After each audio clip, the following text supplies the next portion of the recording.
girls, we have been doing some work on looking at characters and how we can think more critically about our characters and what our characters do. And when we begin to think about characters and who they are and being able to think more critically about them, we need to think about, what does my character say, what does my character do, and think about those aha moments when characters do things that they normally don't do, but they change who they are. Or when they are at a point of conflict. We're looking at that point of conflict and asking, what did my character do during this time? So today, we're going to be looking at a new story today called Freedom on the Menu. And if you don't mind, let's go ahead and set up our notebook. You're going to be taking notes today.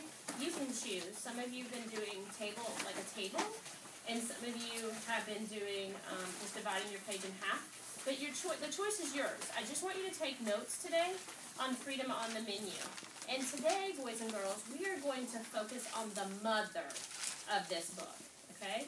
We're going to be focusing on the mother, and we're going to be looking and asking ourselves, you know what? Some people think the mother in the book Freedom on the Menu is a strong woman, and she shows strength. And remember the other day, we kind of defined strong as more than just physical strength. So I want you to turn and talk to your partner really quickly. What else does strong mean? Go ahead and turn and talk to your partner.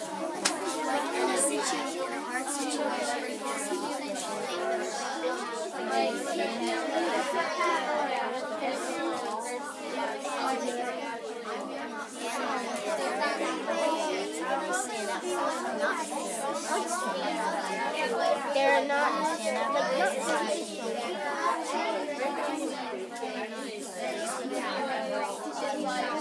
Okay, so writers, I heard some people say that a strong person is someone who, when something bad happens to them, they find this strength within them to overcome that thing. And the person gave the example of a bully, that they're able to stand up to the bully.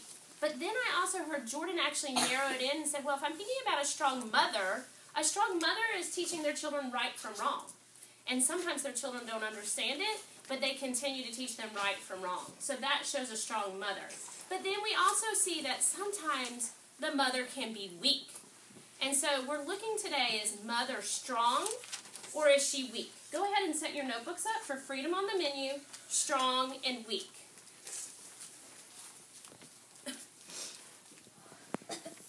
Just about every week, Mama and I went shopping downtown. I loved having her all to myself for the afternoon.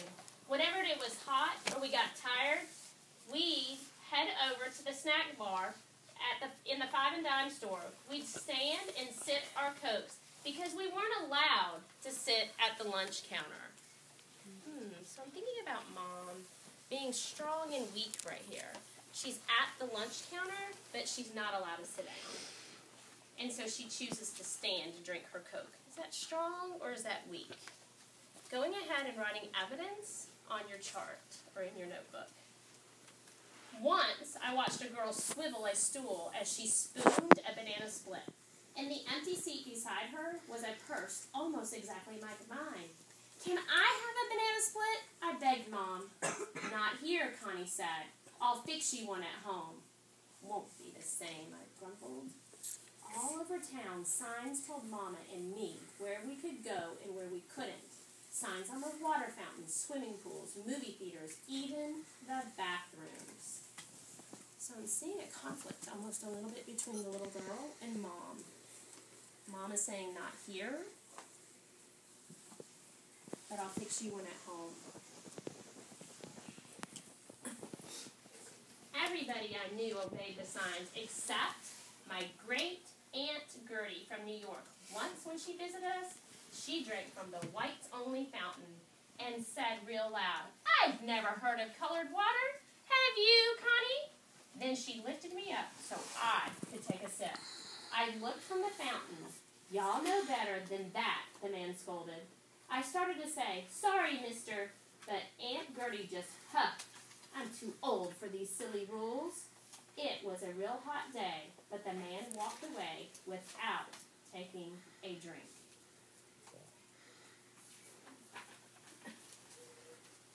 There weren't any signs up in the 5 and dime, but we still knew how it was. Most people didn't accept change anytime soon, but my daddy thought different. Dr. King's coming to town, he told us one morning. Who's sick, I asked. He's not that kind of doctor, Connie, Daddy laughed. He's a minister who's working to make things better for us, said Daddy. So we can go anywhere we please, said Mama. Like the lunch counter, I asked. Yep, said Daddy, and other places too. So Mom said something. So we can go anywhere we please, said Mama. What does that tell about her character? Is she strong or weak when she doesn't go any place, when she abides the rules? Later that week, our whole family went to hear Dr. King preach at the college chapel. I didn't really understand all of his speech, but I liked his booming voice. It sounded as if he believed God was on our side. Every few minutes, Mama said, Amen! And when Dr. King sat down, everyone stood and clapped for a long time. So I'm thinking about how Mom responds to Dr. King, and who is Dr. King, and what influence did Dr. King have on African Americans? What do I learn about Mom? I'm writing it in my notebook. What do I know about Mom? Soon after that, my brother and my sister joined the National Association for the Advancement of Colored People. Everyone called it the NAACP. They let me tag along as I went door to door helping people sign up to vote. I never voted in my life, said a white-haired lady leaning on a cane. Will I get to vote for the president? Yes, ma'am, I said. My brother wants to be president when he's all grown. Tell him he's got my vote, she chuckled. And I hold on to those big dreams, she said, handing me the voter registration form.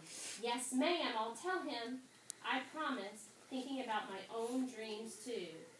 Times are changing, she said, waving as I left.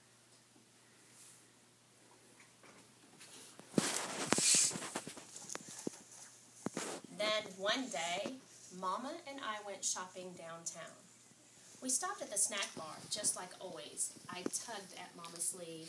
Look over at the counter. We know those boys. They sat 4 of the brother's friends from A&T College. Didn't I know they're in the wrong place, I whispered. Some rules have to be broken, Mama whispered back. I heard one of them order coffee and a donut, please. I'm sorry. We can't serve your kind, said the blonde-headed waitress, wringing her hands. The boys didn't budge. Don't you all understand English? The kitchen worker asked. Go on over to the snack bar, he hissed. Stop making trouble here. The manager tapped his foot and jutted his chin out. They can sit there forever for all I care, he said, storming out of the store. An old white lady came up to the boys. I'm so proud of you, she said, clear as a bell to everyone I heard. I wish someone had done this sooner. The waitress kept wiping and re-wiping the counter and refilling salt and pepper shakers, sugar pourers, and napkin holders. Suddenly the manager came back with a tall policeman. Let's go, Connie, Mama. The manager shooed us right out the door and then put a close sign at the window. I couldn't wait to tell Brother. I'm thinking about Mama and Connie. They're at the store. Mama said something on the page before that. Some rules are worth breaking. But then I noticed when the policeman comes back, when the owner comes back with the policeman, she said, let's go, Connie, said Mama. The manager shooed us right out the store and then put up a closed window and a sign. I couldn't wait to tell Brother. What are you thinking about Mom? On one page, when they were sitting there, she said, some rules are worth breaking. What does that tell us about her character? If she's strong or weak? But then when the police come, she says, come on, Connie, it's time to go.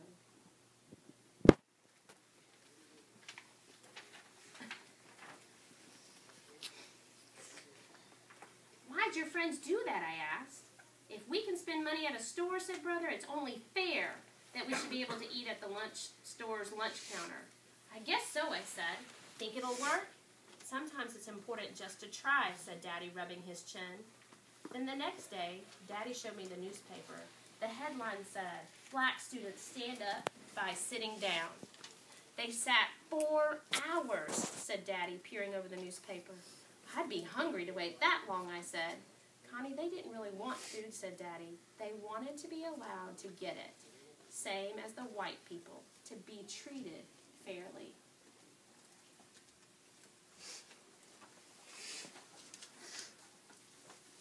By Friday, we heard the news on how hundreds more had joined the sit-ins. The protests are growing, I told Daddy. I'm joining the sit-ins, Brother said, bursting into the room, and I'm going to picket downtown, said Sister, tomorrow. I want to go too. I'm plenty big enough to hold up a sign. I know I can sit. It's good that you want to help, said Daddy, but Connie, you're still too young for these things. I never get to do anything important, I pouted. You can help us make the picket signs, said Sister. That's very important. I'm stopping here, this is like a big moment for their family. Brother's going to join the pickets and the sit-ins. Sister's going to go downtown and hold up picket signs. And I don't see Mom. What are you thinking? I hear Dad's voice, I hear the brother's voice, I hear the sister's voice, I even hear little Connie's voice. What are you thinking about Mom right now? Strong or weak? And what's your evidence from the text? What's your book called? Oh, not right now. You can tell me in a minute. I love to see those pencils going.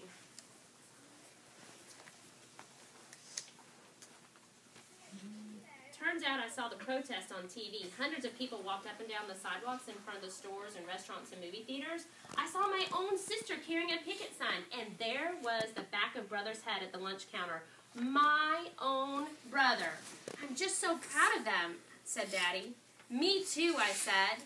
I just pray there's no trouble, Mama fretted. I just pray there's no trouble, Mama fretted. What are you thinking about Mom? Brothers, we can see the back of his head at a lunch counter. Sister's carrying a poster. They're at the restaurants. Dad is proud. Mom says, I hope there's no trouble. And she fretted. Is she strong or is she weak? After a while, I watched the news on TV almost as much as Mama and Daddy. One night I saw a report on the sit-ins. That doesn't look like downtown, I said. Connie, the sit-ins has spread all over the South, said Daddy. Just then, the phone rang. I answered it. Daddy, it's Sister. She got arrested at the lunch counter. She's in jail. Sister, who's always gotten A's in school, who hardly ever got in trouble, who was what Mama called a mule stubborn. Daddy raced to the police station, but Sister wouldn't let him get her out of jail. He told me how the students kept chanting, jail, not bail, jail, not bail. We can't just leave Sister in here with the bad guys, I pleaded. She's made up her mind, Connie said, Mama, wiping a tear. She wants to stay with the other students. I'm seeing a change in Mom right here. That Mom is going to leave her daughter in jail. What does that tell us about Mom? We can't just leave her here with the bad guys, I pleaded. She's made up her mind, Connie said, Mama, wiping a tear. She wants to stay with the others. In a few days, Sister came home. Promise me you'll stop picketing, I begged. I can't do that, she said, hugging me tight. Now, instead of shopping downtown, we had to order from the Sears catalog. Mama leafed through the big, thick catalog together. She even let me help pick things out, but we both knew it wasn't the same. How long before the sit-ins are over, Mama, I asked. Till the folks get what they want, Mama said. So here's another thing that you need to think about. They don't go downtown. They had to order from the Sears catalog. Mama and I leafed through the big, thick catalog together. She even let me help pick things out. But we both knew it wasn't the same. How long before the sit-ins are over, Mama, I asked. Till people get what they want, said Mama. What does that tell us about Mom? Is she strong? Ordering from the catalog?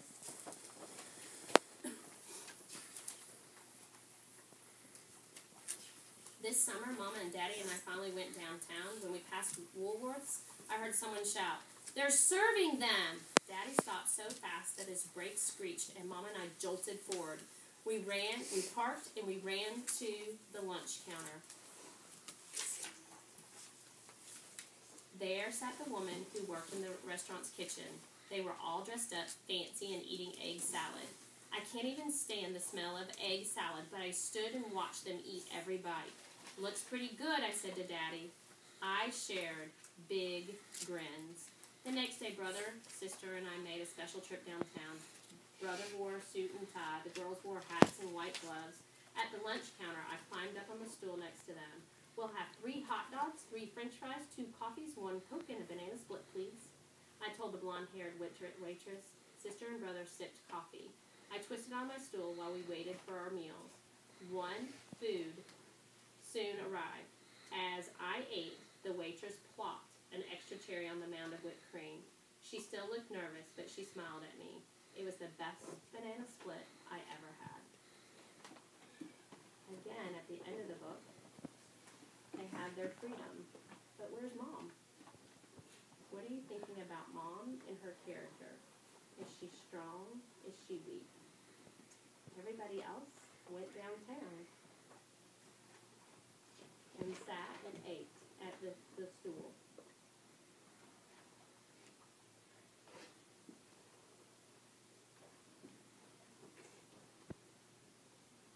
I'm going to stop right there because